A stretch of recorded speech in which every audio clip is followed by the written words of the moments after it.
Are you just It's a Wednesday. It's the middle of the week. Are you saying Steve just didn't have a shot at getting his shot out today? I mean, if he really wants it, I mean, he'll be fine. The crowd is outside. Trust me. No. They're out there waiting, so there you go. There you go. We want you back, Steve. We want you back. No, we don't. Take your time, Steve. Goodness gracious. Yeah. You just brought a new child onto the Daddy planet. duties. Yeah, I know. Like I text him once I saw the baby was here, and I text him. I said, all right, well, we got about 3 months, and then you need to get the football out because Daddy needs a retirement plan. Right. Like just take care of that baby so he's not out here doing crimes and stuff. Just to get, be a stay-at-home dad for a little while. But point being, people, Steve has other things to do. It's no big deal. But Brian, yeah, you got a different side of me today, Brian.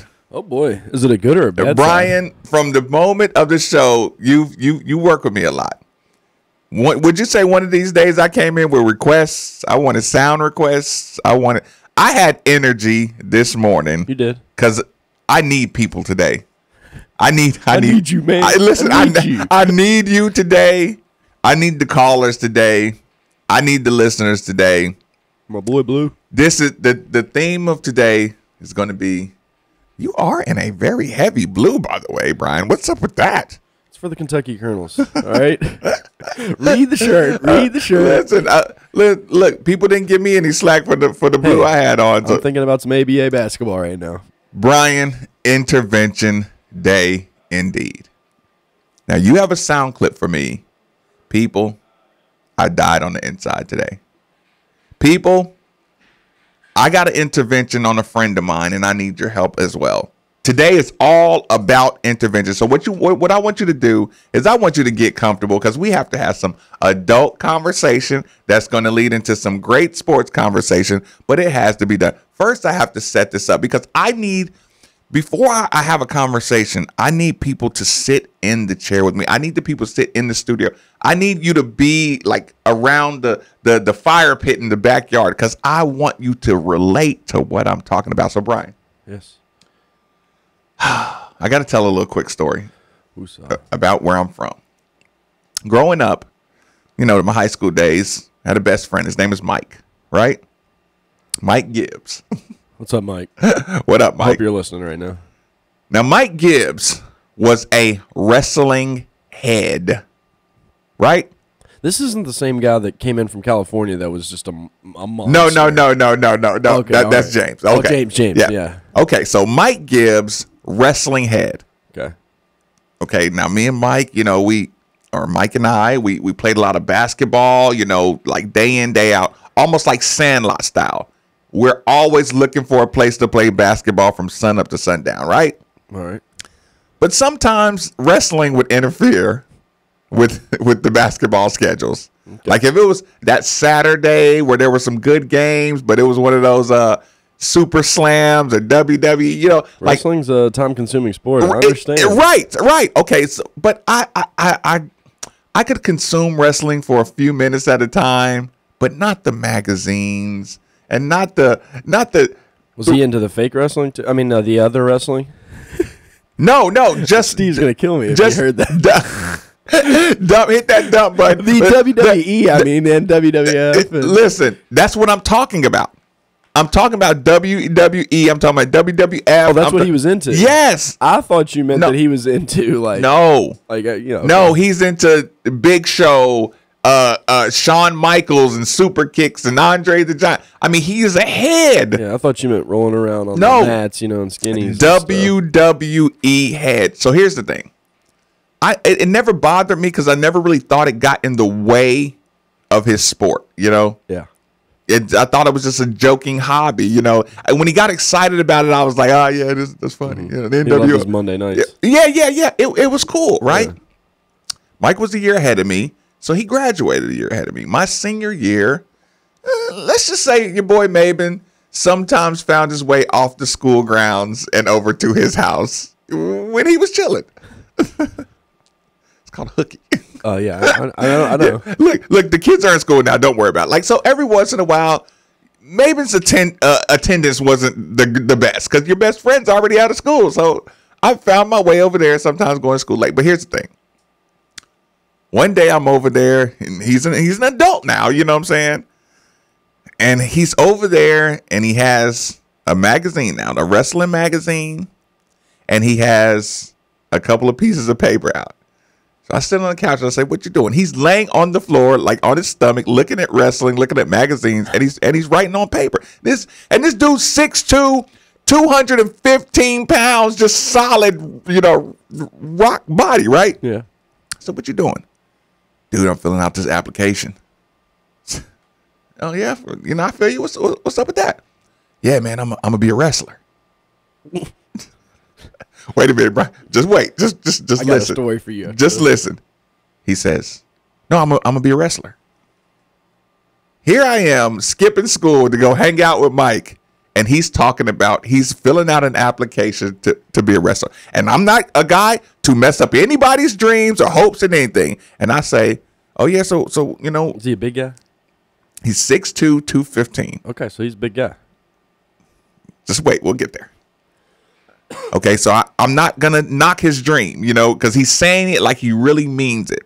Yeah. And I'm like, okay, so what does it take? He's like, dude, all I need is $1,800 for the application fee. You go into Nashville, they got an open tryout. I said, so wait a minute. Open tryout for the WCW or whatever, WWF is 16 or 1,800 a pop? Ooh. In Nashville? Vince McMahon knows what he's doing. And Vince McMahon's not going to be there. It's just going to be some talent evaluators, and everybody's going to have to pay. Oh, they're going to the minor leagues. $1,600 or $1,800 for an open tryout. They're going to Ohio Valley for a little while.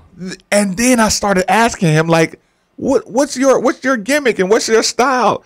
And he was like, "No, I'm gonna just get in there and bust people's ass." Oh no! Right? He had no training. Listen, or anything, no training. All he's like, dude. No, and this. Oh man, he's gonna get hurt. He's talking to me, Brian, and he's talking about how he's gonna be jumping up, running up on the top ropes, and how he's athletic, and he's gonna be doing the super. I'm just like, this is my friend, and I never knew you were crazy. I never knew you were, Mike, I never knew you were legitimately crazy. He was dead serious, and my life changed right then. Because I knew, first of all, I had to help him, and I had to get away from him. Like, I knew that me sharing dreams with this dude is not going to go anywhere. I mean, not in a real sense, but in a kind of like, come on, Mike. All right, so I just real quick, I don't want to cut you off on your story, but you brought up the wrestling. So I had two different buddies that have been involved in wrestling. Actually, three. One stayed out of the wrestling part, and he was more of just like acted like the agent and was more of the actor. And then one of them was big enough. He was an offensive lineman for Purdue, so he was obviously big enough to do it, and he actually had a short career in like the Ohio Valley. But then the other one is a guy that's about my size, and I'm a smaller guy, and he was a wrestling fan, and this is one of my best friends to this day. And he was into wrestling. He was always the same, like you said, the guy that just into it. Nothing interfered with his wrestling watching schedule. And he was real hyped, and I always thought that he was going to become an announcer. Right. Like, I thought that's what he was going to do, and then he decided to know. He wanted to actually be a wrestler, and so he came up with this gimmick to be a golf pro, and he wore, like, the kind of the Payne Stewart type look, and then he went in there, and he went to his first Ohio Valley wrestling match, and he trained for a little while, so he at least had a little bit of training. Right. But we go there, and all the buddies show up for the first time, and we go out there, and he gets kicked in the face, and his tooth flies out across the ring. Y'all saw it? Yes. And we got a picture where his tooth is in the air. Shut up. Yes. Shut up. Yes. And so, and so his wrestling. So you can't call it fake anymore. After that day, he worked for like months for that one day. Went in there, got his tooth knocked out, and almost went unconscious, and he was done. So somebody just said, "I'm gonna kick this dude for." Yeah, and you know what? More of the story. But here's the thing: unlike your buddy, he wasn't making it his whole career. Right. It was a side gig. He had his regular job, and he was doing that for fun. But he actually, long story short, he now lives out in Colorado, and he is now announcing their minor league like wrestling, and he loves it. Of course, see, but that's my point. Like, I didn't want to poo-poo on the dream, that he had going, right? But just I saw he was sick. But here's the thing. He didn't have a plan to go with it. And he was talking about how I was like, Mike, I said, Hall and Nash, because those were the two guys right there. I said, Hall and Nash are 6'5" and 6'7". You know what I'm saying? I'm like, they're really big. I said, Mike, you're high school big. You know what I'm saying? Like, you're big for us. You know what I'm saying? But out there, you're going to look like you're going to have to be like the Rey Mysterio. See, Steve says we need to get Mike Gibbs on. Get his side of the story, Of course we do. We do. Listen, I've been begging Mike to come on this his radio side of the story is that he still is pursuing his wrestling career. Look. But okay, so here's my problem. And I'm glad you brought up Steve. Because I gave everybody this big, long wrestling story, right? I gave this big intervention story because there's this guy I know who a lot of times co-hosts a radio show, and I'm getting worried about the synergy. And what I'm telling people right now, 8150 939 is the number, 3831 939. I don't know if you follow U of L men's basketball or not, but people, you should. Tune in right now to it's called Louisville MBB on Twitter. If you were on there yesterday, you saw something come out. Brian, did you hear that they're having an open tryout? An open basketball tryout. University of Louisville men's basketball. Interesting. That's what I think. Now, I'm all with it. Some people hate it. You got Cooper running around here. I think they're stupid. I love it. I love it. But here's the thing. Would you have an open tryout, or would you just go after an athlete from another team and say, hey, can he play two sports? Because a lot of times you get the football player who's a really good basketball player that probably could have played D1 somewhere, but they had better offers in football, so they took the football route. We'll get there.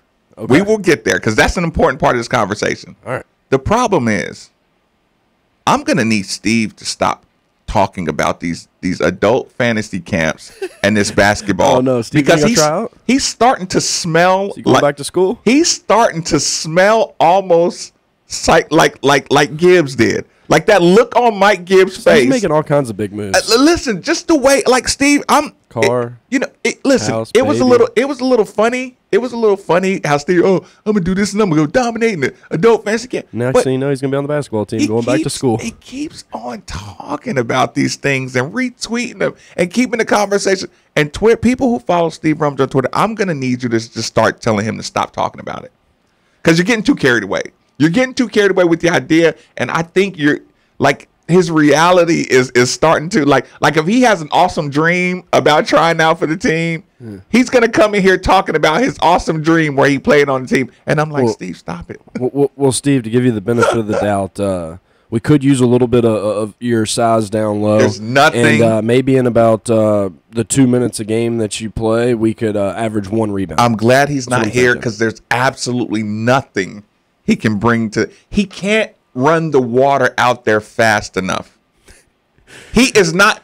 So here's the thing. Have you seen athletic water boys on the sideline of a college basketball game? Do we need Steve on the side of the bench to take over for Ray Ganong with the excitement? Maybe he could be the chair guy. He could sit there and shake the chairs the whole time on the end of the bench. We need somebody to replace Ray Ganong. See, here's the problem. This is what today is going to be about. Complete lack of respect for the smallest details of sport. I'm glad Steve ain't in here because we got to have a full intervention. People, stop playing with Steve. Stop gassing him up like he could do that. Have you ever seen how fast Ray Ganong slings chairs and gets them? I didn't say he could be Ray Ganong, but those are some tough footsteps to follow him. He can't do. But the way. Listen, somebody's got to do it. Steve, I sacrifice Steve. When somebody goes from behind the bench, from the Gatorade water cooler to the front, grabbing the towels and snatching, do you know how spry those young men are who work as water boys? They're fast, quick, athletic. They move quick. Steve can't get around no corners worth nothing. Steve likes to tell you about how many miles he runs. He runs it at a Steve pace, right? Yep. Steve would knock over everything running around one of them corners, right? Yeah. But I can already see it now. If he misses the team, he's going to be devastated when he comes in here. And, signups are going to roll around for the ball boys under the basket who wipe the floor. And he's going to show up with his kid, and they're going to be like, oh, we're really happy to have you here. And he's like, no, it's for me. I'm trying out. That's what I'm saying. I'm going to be the guy that wipes the floor. He's just doing way too much. And the lack of respect for the minimum task, the lack of respect for the simple things is just like, I can't take it anymore. Point being, Brian, let me just back out of this one. Open tryouts. Back to Mike. Sorry, but we're back to Mike. We're not going back to Mike. I needed to tell the Mike story to set up the Steve story. But back to the conversation we were going to have. Open basketball tryouts. Like it, love it, hate it. I see. Here's the thing. My thing is I see no reason why not to add some more players to the team. It helps with practice and just different things like that. But I think to a degree it shows a sign of desperation. Like, oh, we need some more players. Like, anybody want to try out? But at the same time, you got the spots because we have some open spots right now. Just guys for practice. I see the use of it, and you might find that one diamond in the rough that just is going to school here who could have been a D1 player. I mean, think about it. You never know. Even professional teams. Fingers crossed. Even professional teams have open tryouts, right? Yeah. Here's why I love it personally. And this is Mark, because I want people to listen. Listen, feel free to text in. Open tryouts. Is it a bad look for your university basketball team? To me, I love it. You know why?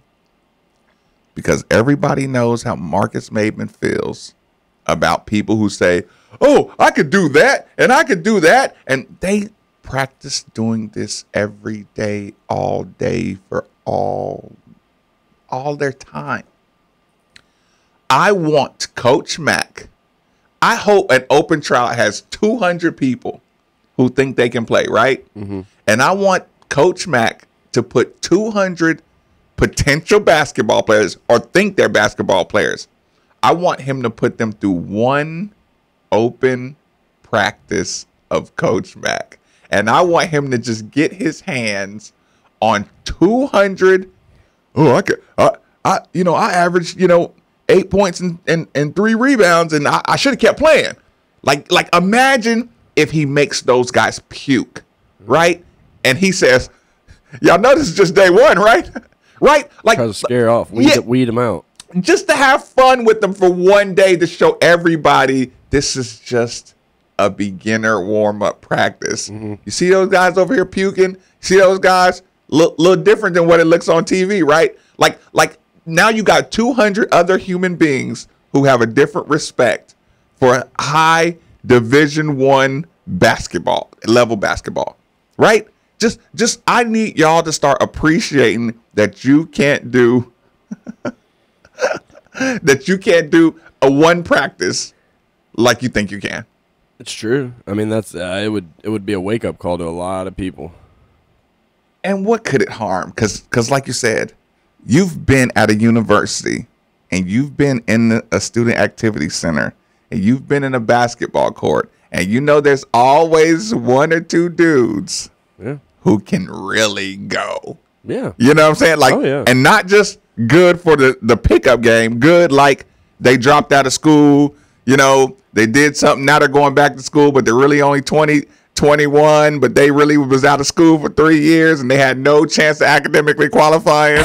But now we had 24-year-old. But listen, but now they're in school and they're just giving everybody that work. And then when the players from the team come in, that dude is in here killing your point guard, and now everybody's buzzing around campus like, dude, he could be on the team. He should be on the team. There's always one or two of those guys on campus, like I said, I agree. Who hit a rut early in their life, but they're awesome. Yeah. And they probably don't like basketball. Maybe a little. You want that guy that can, I guess, replicate the star player for another team on the scout squad. Yeah, like a kind of a a guy with a style you're not used to seeing. Like I said, there's always a couple of point guards or something who can bring in some and one. You know what I'm saying, to your practice. I mean, you hate that guy in your practice too because it's all he's usually the 110% guy too. Oh, he's like trying extra hard. Yes, because he realizes how lucky everybody on this team is. But he's like trying so hard that he's making everybody else mad. No, and he's gonna hurt you. He's going to hurt you. Steve's over here texting me too, talking about I want to hang with Gibbs. Yeah. Right. I mean, listen, those two, and oh my God, those two, man, and their wrestling fix. Like I said, the only reason I can tolerate psycho wrestling guy. No, listen, I bet you it's went through Steve's brain. Yeah, I'm sure he's thought about becoming a wrestler. If not, we just put the thought in his head, so. I don't know what I'm supposed to do with that one. I don't know what I'm supposed to do with that. Because you're not allowed to tell people they can't do with something. I wonder what he would be.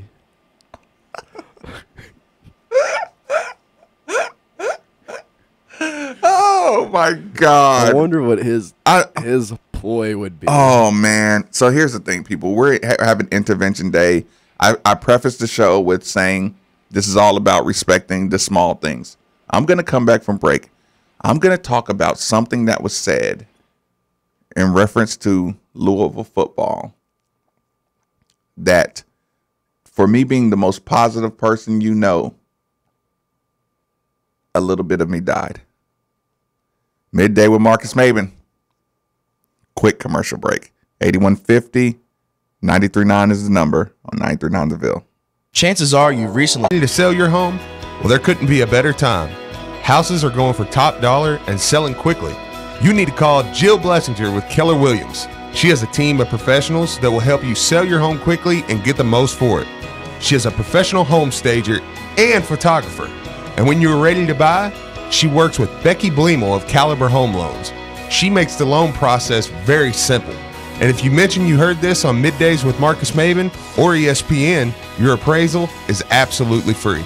So give Jill a call today at 502-773-0546. That's 502-773-0546. And let her help you today. Here's Louisville basketball great Luke Hancock. Friends don't let friends buy ugly diamonds. That's why true friends and those who know diamonds send their friends to Davis Jewelers. Because here is where you'll find Louisville's most beautiful diamonds. Davis Jewelers is Louisville's largest fine jeweler with 3 to 4 times the diamonds you'll find in average jewelry stores. At the Davis Jewelers Diamond Bar, they get you hands-on with the most beautiful certified loose diamonds in the state. Not just 1 or 2 diamonds like most stores, but dozens of gorgeous diamonds in your size and price range at the best price in Kentuckiana, guaranteed. They're the good guys. Davis Jewelers even has interest-free financing for qualified buyers, so you can do this. That's why true friends send their friends to Davis Jewelers, my jeweler, because love, it's what they do. Davis Jewelers, Louisville's largest fine jeweler. Forest Green Boulevard, just off North Hurstbourne Parkway, and davisjewelers.com. I'm Dr. Mark Waldman with the Parsley Waldman Hair Center, and I'm here today to talk to you about hair transplants. People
You can stop it before this if you want.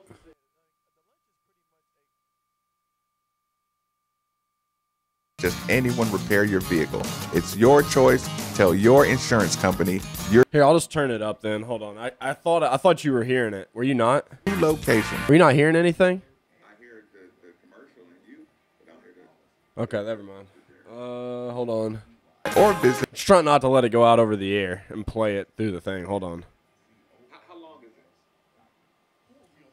I mean, he actually talks about it maybe for like 40 seconds. It's real small. I mean, it's not much. I just have a little part where Dina responds, and then it's like, how much do you want? I really just want when he says, I mean, beating the bad Florida State team, or beating Florida State when they're down is something. You know? Hold on. Let me see how short I can get it.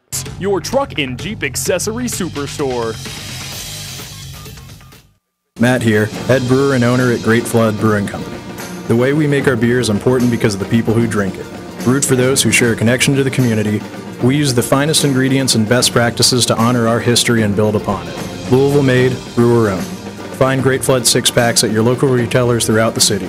Learn more and follow our journey at greatfloodbrewing.com. Want to be part of the show? Hit us up on the Fan Outfitters Twitter feed at 939 The Ville. What good is it having that beautiful view on your front and backyard if you can't see through your old grimy windows? Or how about when you let a little fresh air and your windows are constantly getting stuck? If this sounds like your current situation, it's time to make that call to Windows Plus. They have the best free lifetime transferable warranty, the best installation in town, quality. I got it down to 13 seconds. They've also been voted the most efficient for 2018 and an A+ Better Business Bureau rating. You good to go? 5-star reviews, which means these are exactly the new windows you've been looking for. So go visit them at 11501 Plantside Drive, Louisville, Kentucky, or 502-494-0120. That's Windows Plus. Make the call. This is Drew Diener, and you're listening to 93.9 The Ville, live from the OPC Services Studio.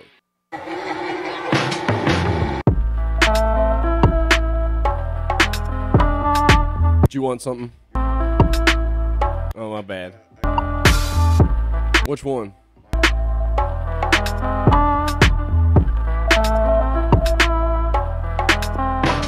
You're listening to Middays with Marcus Maben, broadcasting live from the OPC Pest Services Studio on 93.9 The Ville.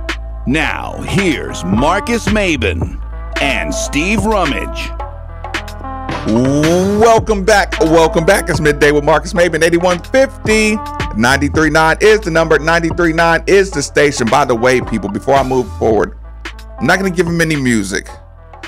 Tough loss last night.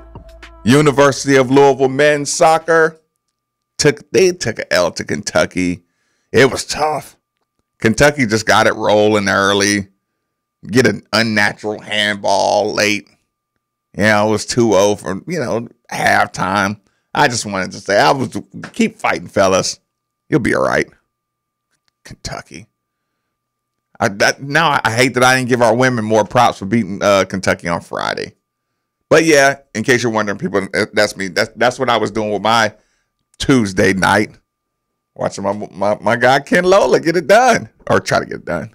Didn't go as good as I want to. I mean, I don't really feel like we properly celebrated the women, though, yet. All I do is win, no matter what. Good job, women.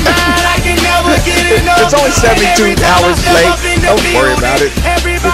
We needed that. I needed to cheer me up a little bit. Goodness gracious. But here's the thing. We didn't appreciate it. We didn't appreciate the women's win, and we paid, which is my point. So, this morning, here's the thing. We were ungrateful, and it cost us. Here's the thing. We have been talking about this Alabama game all summer. We've been talking about the upcoming season, and everybody has different opinions on who to blame and who to be mad at and what are the expectations and things like that, right? So sometimes I want to say, okay, I didn't like this or I didn't like that. But when you get somebody on the phone lines who are just determined to try to like shell shock a show or shell shock an audience, like your boy Dustin calling into the show yesterday. Oh, everything's just disappointing. Oh my God, everything sucks, dude. I mean, if my girl's softball team could do it, then dude, stop it. But you get the point. I feel like I'm turning into guy who defends Louisville football to no end because I'm trying to give you balance. But if you gave some balance, then I would be able to give balance. Like, that's what's important is perspective.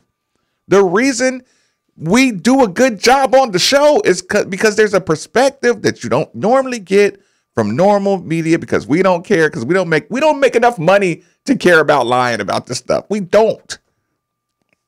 So here's the thing. Every time I find myself talking about this football team and the state of the union and games and seasons, I tell people, stop jumping to end of the season records. To me, I'm not talking about to the individual. To me, the conversation is dumb to have. Unless you're asking me because you want a futures bet, the conversation of saying, oh, well, you're only going to play 2 good teams this whole year. Like, how ridiculous is that? You got a different team from game to game. You just lost your defensive captain on the second possession of the game. It's a different team. You have to start over. This is not a factory. Nick Saban gets mad when you scoff over a team. Think about that. Nick Saban will cuss you out for saying Middle Tennessee is not going to provide any bit of challenge. And then you get mad at me when I say, no, you can learn something from the Indiana State game. You need to come and do this. You need to treat this game like it's as important as any. Oh, Marcus, that's just you being a little. No. If you can motivate your guys to take Indiana State in a developmental way, per every possession, every play, win the play, that's a sign of good coaching. But when you had that conversation out here, oh, Marcus was saying you can learn something if guys play really hard against Indiana State. God, y'all get on my nerves. Thanks, Ryan. You keep your hand. Good job. You keep your hand on that dump trigger, man, because this is serious, right? This is where the conversation gets intercepted, and this is where people who think that I'm in a defense mode of a program. It's not defense. It's bringing perspective. I don't have to. When I came to the University of Louisville, my record, my freshman year, was a nightmare. The football team and Ron Cooper, the record was a nightmare. Like these are wins. These are right. These are facts, right? Yeah. So I know how valuable it is to have a coach who's going to finish second or fourth most years and be close to having players of the years, Heisman Trophy winners, outside shots to be in it all the time. Mm-hmm. The best schools want to be in it every few years. You know, like how many times do you have to say you're not Alabama? And then guy uses think about this. Think about this. You say Bobby Petrino shouldn't have expectations against Alabama, right? He shouldn't. He shouldn't even talk about winning or believe, like he got criticized for saying, I believe we can go beat them, right? You got mad at him for that. And then on the same hand, you say, because we had a good run with Lamar Jackson that year, you say, we believe we're champions now, right? So if we can't be a champion, then Bobby got to go. Like, you're talking out of both sides every single time in search of chaos. So now we bring it to this. I was listening to Drew Diener this morning, and Drew Diener was talking with the guy who I really, really respect. I respect Drew Diener, his opinion. I respect Jared Stillman, their opinion.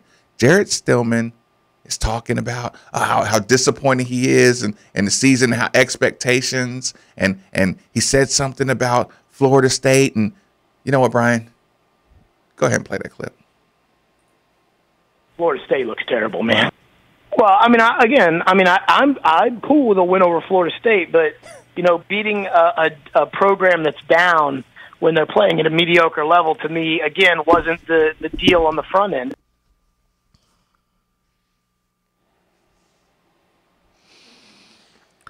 You want me to play that again for you? Yes, please. Florida State looks terrible, man. Well, I'm cool with a win over Florida State, but beating a program that's down when they're playing at a mediocre level, to me, again, wasn't the deal on the front end.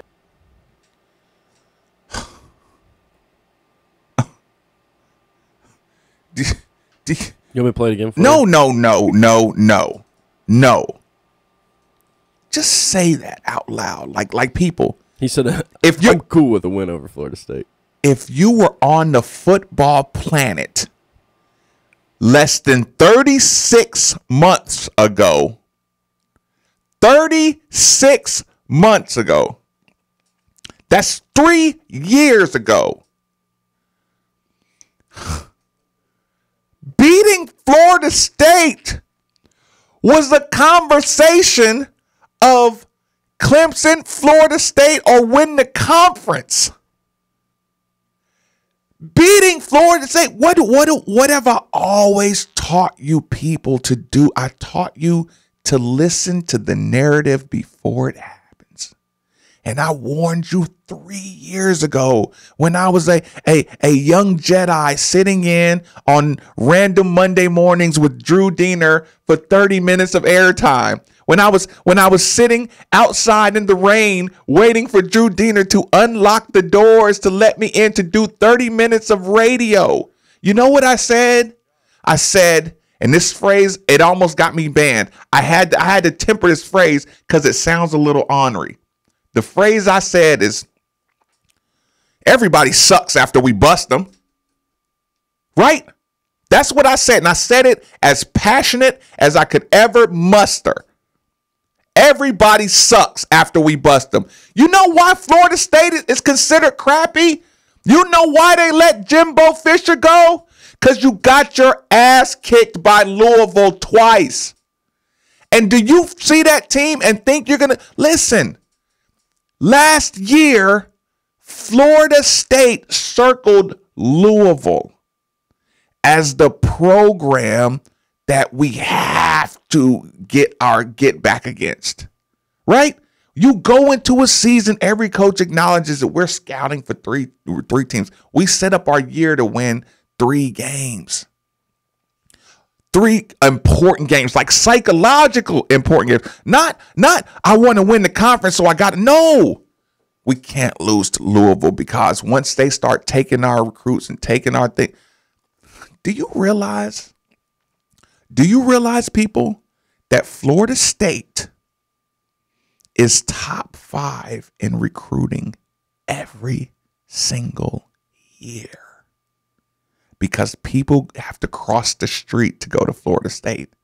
They have to drive 30 minutes to go to Florida State.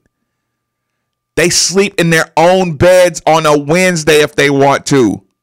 Like the top talent can go to class, go home and see mom, and then be back on campus for practice tonight. The top talent in the United States of America. Florida State has a roster for a championship. They have a championship level roster of talent. And Jared Stillman, who's a smart, thank God I would have quit radio had Drew Diener not said, you know, Jared, I'm never going to scoff at beating Florida State. If Diener had not said that, I would have came into the studio. I would have wrote some things down on a piece of paper. I would have said, Brian, can you print this out for me, please? And it would have printed out, and it would have said, I hereby, turn in my resignation for blah, blah, blah. I will no longer be, a member of the 93.9 and ESPN 680 and the pregame. Anything I do with it, I would have cut ties had Drew Diener said, listen, if you can't be happy with a Florida State win, then you're forgetting who you are. Well, and I don't rely on Diener to be my hero for defending Louisville football, but he said something simple and sensible as, who the hell do you think you are when you whitewash Florida State home and away, and you say, oh, Florida's down because we stomped them. Well, that's the thing is when you think of the elite football programs, Florida State in my mind is always in that conversation. You can think of all the main schools, just like when you think of basketball. I personally would, put Louisville in that elite status, but Florida State is in football. And it's one of those things where whether they're down or not, it's beating the traditional program like that is awesome. You think about, Bobby Bowden and just all the past players that have played at Florida State. Even if they're down, beating Florida State is a memorable win for like any university. It's the same reason that Seton Hall comes in here. Seton Hall's ranked. They beat Louisville in the Yum Center. They got 2-3 All-Americans at first round. They celebrate like they won the back-to-back national championships, right? Because and it's the same argument I had. I don't see how Louisville is going to be able to recover in basketball because they had.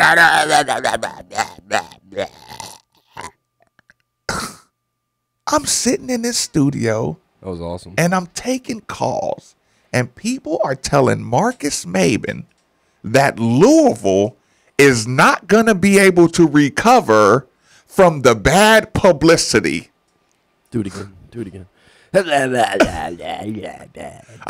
It was so organic, I couldn't do it again if I tried. I might start coughing. I'd start coughing. No, gave it my best. That's what it sounded like to me. But you get my point. Like, imagine somebody going to Florida State or Miami and saying, hey, Miami got a lot of bad publicity this year. I don't know how they're going to recover. Marcus, I'll see you in about 4 or 5 years. Dude, this is Louisville. There is no problem recovering from a bad year or a year you. David Pazamaya set the program back 10 years. Dude, y'all, how old are you, punk? Right? Basketball is one of those, it takes one good recruiting class and you can turn a program around. And in football, it doesn't even take one good recruiting class. It takes a coach and a couple of, you have to have good timing with seniors. That's it. You got to keep 1 or 2 seniors that you thought you were going to lose or junior playmakers that you thought you were going to lose, get lucky, and have a couple of playmakers in the right positions. And if you're an 8-win team, you're a 10-win team. If you're an 8-win team and you lose those guys and you lose your Grenard and then you lose, one other like stud wide receiver, then you're a 6-win team. But you're 8, your coach is all the best coaches, not the best programs, right? Mm-hmm. There's a difference. The best coaches that are at the best programs, right? Mm-hmm. They're 11, they're 12-0s and 11-1s. But you have to have the best coach and the best program, right? Mm-hmm. But the best coaches, pure coaches, they're 8 and 9-win coaches who need 1 or 2 things to break right for them. Maybe this year they need the schedule. They don't need Georgia Tech and then Clemson back-to-back. They need Motlow State, Clemson, 2 crappy games, and then Florida State. They need the schedule to break right. The best coaches who are not at the best, the top 5 jobs in America. Now, if you have to be a best coach and a best top 5 program to be an 11-1 coach or a consistent 11-1, 10-2 coach, right? But the best pure coaches always teetering on 8, 9. Now, those can jump up 2 or they can go down 2, based on a combination of schedules. These are facts. And anything you say other than that, you either a young punk that don't know squat. Nice. Or you have an agenda. You have a rabble-rousing agenda. And those are the most identifiable narratives I've ever seen in my life. Let me get to this phone line. Let me get to this Score and Collision Center hotline. Mike, thanks for holding on, my man, through my rants. Welcome to 93.9. Fire away. It was worth it, Marcus. You just preach it, brother. I want to talk about the Alabama game. Alabama, yeah, they beat us, and the referees wanted to beat us. And when I saw the officiating crew, I said we're effed right off the bat. That's that old Conference USA officiating crew that called all the penalties on us right off the bat, and they just picked us apart. I mean, you can call something on every play if you want to, and that's exactly what they did. And they didn't start calling penalties on Alabama until the game was well decided. They held our receivers the whole game, just about. I mean, I got DVR. I can back it up and say they never showed no replays of them holding our receivers. Matter of fact, when they held our defensive end, they took a replay and they sit there and showed it at a guy's feet. I said, well, why didn't you show it up a little bit higher? You can see it. You had a whole hand full of our jersey. I mean, it was all against us. It was stacked against us from the beginning. But I'm proud of the boys. I mean, I think we're going to talking to Pat season around and get it going. And I'm sorry about the noise in the background. I'm in my work truck. But you're fine. But we got to turn it around, Bobby. You got to go out and you got to find you a 5-star recruiter. That's what he needs to do. Bobby needs to go out there, get somebody recruits and does it honest and no hanky-panky stuff, because we definitely don't need none of that stuff. We need somebody, a star recruiter. That's what Bobby needs to do. He needs to go out and get somebody. Take this caller, and then we'll go to break, and then we'll have Vince coming back. Okay. Because you got to get somebody in there that's going to get us not 3-star guys. No rush. We're good. Star guys. We need some guys 4 stars with chips on their shoulders. Like my brother I'm talking to. You need somebody with a lot of heart that wants to play for this university and wants to do what's right for the university and represent. And I think Alabama just now got done holding our receivers, brother. Right. Mike, I appreciate the call, my man. Here's the thing. And you heard what Mike said? And everybody was nodding their head because we all agree, yeah, we need better recruiters. We need some more recruits, right? But guess what, Mike? Besides Alabama and Florida State and 2 other programs, guess what they're saying on local radio at USC right now? Now we'll put USC. Every team that's in 2nd and 3rd place in their conference, you know what they're saying right now? Every team that gets washed when Oklahoma makes it to the Final Four or whatever, you know what their fan base is yelling? We need to hire a big time recruiter out of Florida. You know what Michigan radio, Ann Arbor radio is saying right now? Maurice Maven, middays with Maurice Maven, right? In Michigan, you know what he's saying? We need to go hire listen, we got the coach, we got this, we need a better recruiter. That's what they're doing right now. Everywhere who's not the number 1 team in the country, they're saying we need to hire a better recruiter that won't get us in trouble. And you're right in the middle of it. You're in the mix of all this. Let me get to this phone call real quick. Butch, thanks for joining us, my man. Fire away.